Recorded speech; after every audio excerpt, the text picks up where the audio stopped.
घरी जात नाहीये, या कंपाऊंडच्या बाहेर जात नाहीये. म्हणजे माणसाच्या मनाला एक कंपाऊंड असतं, शिक्षणाला, संस्काराला. ते कंपाऊंड म्हणजे गुरुकुल आहे. मग तुम्ही तुमच्याकडे बघा, तुमचा प्रत्येकाचा ड्रेस कोड बघा, तुमच्या चेहऱ्यावरचा अवेअरनेस बघा. हे सुद्धा गुरुकुलाचं वैशिष्ट्य आहे. मग भारतीय संविधानाने काय आम्हाला भारतीय संविधानाने दिलेलं आहे. आता भारतीय संविधानाच्या मूळ अंगाकडे जात असताना माझ्या विद्यार्थ्यांनी गांभीर्याने ऐकायचंय. मग आम्हाला थोडं इतिहासात मागे जावं लागेल. माझ्या मुलामुलींनी लक्षात घ्या, जसं भारतीय संविधानाने आम्हाला शिक्षणाचा अधिकार दिला, महिलांना पुनर्विवाहाचा अधिकार दिला, अमुक वयात लग्न व्हायला पाहिजे, हे राईट्स ठेवले. पण आम्ही थोडं पाठीमागे जाऊया. जवळजवळ 1788 शतकाच्या दरम्यान आमच्या महाराष्ट्राच्या मातीत जन्माला आले दोलोकेश्वर आमच्या अभ्यासात आहेत का?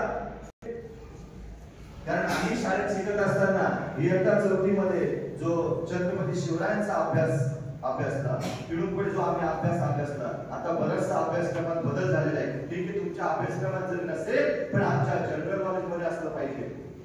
या भारताच्या महाराष्ट्राच्या मातीत जन्माला आलेले धोंडोकेश्वर कर्वे यांनी 1800 शतकामध्ये महिला पुनर्विवाह सुरू केला.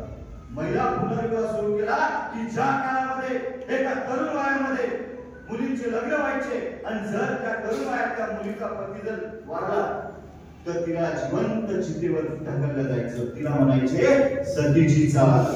मग सतीची चाल कोणी बंद केली? राजा राममोहन राय यांनी. लक्षात घ्या, एका तरुण वयात मुलीचं लग्न जर झालं तर तिला पुनर्विवाह दुसरं लग्न करण्याचा इथे विषमतावादी परिस्थिती, सामाजिक परिस्थिती नव्हे, सामाजिक परिस्थिती वेगळी आणि विषमतावादी परिस्थिती वेगळी होती. त्या परिस्थितीने तिला पुनर्विवाह लग्न करण्याचा अधिकार नाकारलेला होता. आणि तो पुनर्विवाह सुरू कोणाच्या प्रयत्नातून झाला? दोलोकेश्वर कर्वे. आमच्या भारतातील पहिल्या महिला डॉक्टर कोण? Very good, doctor Anandibai Joshi. कोण आहे? स्वतः ब्राह्मण होत्या.